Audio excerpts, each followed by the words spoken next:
5 दल जाके वहाँ पे पूर्णिया में बैठे हुए हैं महीना भर से लोग। जिस दिन से ये कार्यक्रम की घोषणा हुई आगमन की, तब उनका पूर्णिया कर रहे हो। तो डरा कौन है ये आप बताइए। नेता वोट नहीं ना करता है, वोट जनता का। आयराम गैराम की स्थिति रहती थी, चाहे वो चीन का फौज आया, आज कैंप लगाया लद्दाख में, 1.5 महीना रहा, फिर उठ के चला गया। क्या उनका जो है अपने पार्टी पे नियंत्रण बचा है, नहीं बचा है?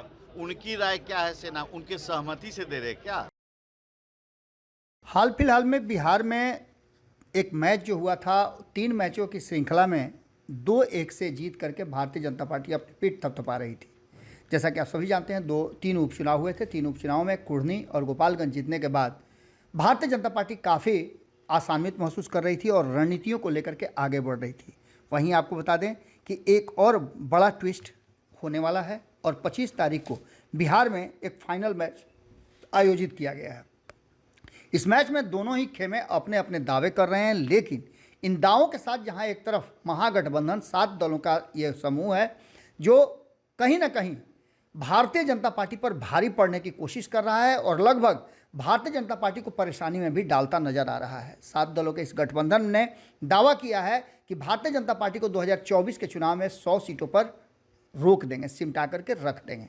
इन सारी बातों को लेकर के 2014 और 2024 के बीच 10 वर्षों के इस राजनीतिक यात्रा को लेकर के भारतीय जनता पार्टी भी एक बार फिर से 2024 में अपनी रणनीतियों को संभालने सुधारने में लग गई है। आपको बता दें कि इस पूरे मामले को लेकर के 25 तारीख को स्वामी सहजानंद सरस्वती की जयंती के अवसर पर किसान और किसान सेल के लोगों को संबोधित करके गांव के अंतिम व्यक्ति तक अपना संदेश पहुंचाने की एक कोशिश है भारतीय जनता पार्टी की, जिसके लिए खुद अमित शाह आ रहे हैं। पोस्टरों से पूरा पटना पटा हुआ है और इसके साथ साथ उनकी दूसरी यात्रा जो है, दूसरा जो सभा है वो वाल्मीकि नगर में होना है। लेकिन उसी दिन भारतीय जनता पार्टी को कड़ी टक्कर देने के लिए 7 दल पिछले 1 महीना से लगातार कैंप कर रहे हैं और पूर्णिया के रंगभूमि मैदान में ये कार्यक्रम आयोजित किया जा रहा है, जिसमें महागठबंधन कई फैसला और कई घोषणा करेगा। महागठबंधन की एकजुटता को भी उस दिन आंका जाएगा। इस बीच में जो बातें चल रही थी, विवेक ठाकुर जो हैं सांसद हैं, वो इस कार्यक्रम को आयोजित कर रहे हैं। उन्होंने दावा किया है कि कहीं ना कहीं 25 के फाइनल से पहले ही महागठबंधन पूरी तरह से गेम से बाहर हो गया है। रिजल्ट पहले ही आउट हो गया है कि महागठबंधन आपस में सामंजस्य नहीं बिठा पा रहा है। भले ही 1 के बदले 7 से हमारा लड़ाई हो, यानी 7 लोग मिलकर के हमें घेरने की कोशिश कर रहे हों, लेकिन हमें घेरना मुश्किल है। उन्होंने 2014 का हवाला देते हुए कहा कि 2014 में क्या हुआ था सभी ने देखा। कोलकाता के ग्राउंड में जो 2014 में विपक्षी एकजुटता को लेकर के कार्यक्रम किया गया था, उस कार्यक्रम का नतीजा क्या हुआ? परेड ग्राउंड में हुई उस 2014 की सभा में भारतीय जनता पार्टी को और नरेंद्र मोदी को रोकने के लिए संकल्प लिया गया था, लेकिन मामला टाएं टाएं फीस हो गया। इस बार भी महागठबंधन कई खेमे में बिखर जाएगा, क्योंकि महागठबंधन में प्रधानमंत्री के कई उम्मीदवार हैं और उम्मीदवारों में ही आपस में आपाधापी है। कम से कम 7-8 उम्मीदवार तो नजर आ रहे हैं, क्योंकि जितनी पार्टियों का यह समूह है उतने ज़्यादा प्रधानमंत्री के दावेदार हैं, जबकि प्रधानमंत्री की वैकेंसी बिल्कुल ही खाली नहीं है। 2014 की बात कौन करे, 2019 की बात कौन करे, 2024 और 2029 में भी नरेंद्र मोदी ही प्रधानमंत्री रहेंगे, ये बिहार और देश की जनता ने तय कर लिया है। विवेक ठाकुर अपने दावों पर अड़े हुए हैं और उन्होंने मीडिया से बात करते हुए अपनी बात रखी है। देखना दिलचस्प होगा कि आगे क्या कुछ होता है। 25 के फाइनल मैच से पहले ही रिजल्ट आउट होने की बात कही जा रही है। अमित शाह ने कैसे देखते हैं कार्यक्रम? विपक्ष का ये है कि अमित शाह आ रहे हैं, बीजेपी वाले लोग डरे हुए हैं, इसीलिए अमित शाह आ रहे हैं। बीजेपी डरे हुई है। हाँ, वहाँ अकेला एक रैली करे, हम तो अकेले ही करते हैं। ये तो 5 दल जाके वहाँ पे पूर्णिया में बैठे हुए हैं महीना भर से लोग। जिस दिन से ये कार्यक्रम की घोषणा हुई आगमन की, तब उनका पूर्णिया कर रहे हो। तो डरा कौन है ये आप बताइए। शंखनाद जो महागठबंधन करने जा रही है, क्या लगता है कुछ असर पड़ेगा? आप देखिए, आपको याद करना पड़ेगा 2 चुनाव, 2014 का लोकसभा, 2019 का। 2 भारी शंखनाद हुआ था कलकत्ता के परेड ग्राउंड में। देश का कोई विरोधी दल का नेता नहीं था जो कि वहाँ पर उपस्थित नहीं था। यहाँ वाले लोग भी गए थे दोनों में। परिणाम क्या हुआ? वो आपको सामने ही है। नीतीश कुमार को कहा जा रहा है कि पीएम के लिए आगे बढ़ाया जाएगा।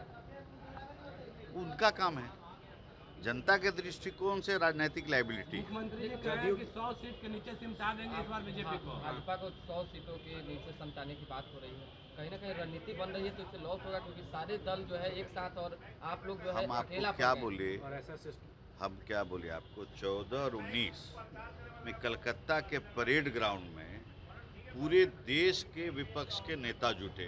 परिणाम क्या हुआ आपको पता है। नेता वोट नहीं ना करता है, वोट जनता करती है। जनता चुनती है नरेंद्र मोदी को भारत के प्रधानमंत्री के रूप में, वही होगा फिर। विवेक जी, एक अंतिम सवाल है, आप लोग सेना का मनोबल बढ़ाते हैं, बिहार सरकार में मंत्री हैं, उन्होंने है, लेकिन अब करिएगा क्या, अब जितना सोच सकते हैं उतना ही ना बोलेंगे, और तो वही पूरे बिहार के सरकार का हाल है। इसलिए राज जो है पूरी तरह से एकदम छितराया हुआ राज हो गया है। इस पर कार्रवाई नहीं करनी चाहिए नीतीश कुमार को? नीतीश कुमार से पूछिए क्या कहना है उनका सेना के बारे में, उनकी राय क्या है। उनके मंत्री तो ऐसा बोल रहे हैं। उनके जितने सहयोगी दल हैं उनके सबके मुखिया से पूछिए राय क्या है, ये भी तो उनसे पूछिए।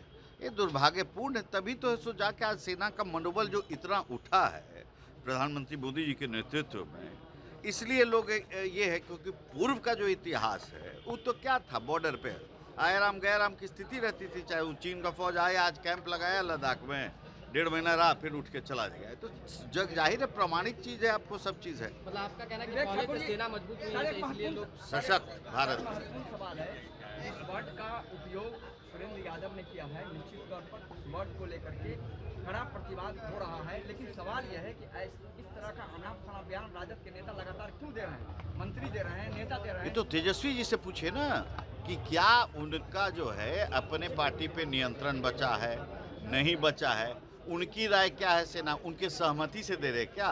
क्योंकि देखिए, ऐसे ही कुछ दिन पहले एक रामचरितमानस लेके उनके शिक्षा मंत्री शुरू किए, किसी ने नकारा नहीं उनके यहाँ से, तो सहमति थी।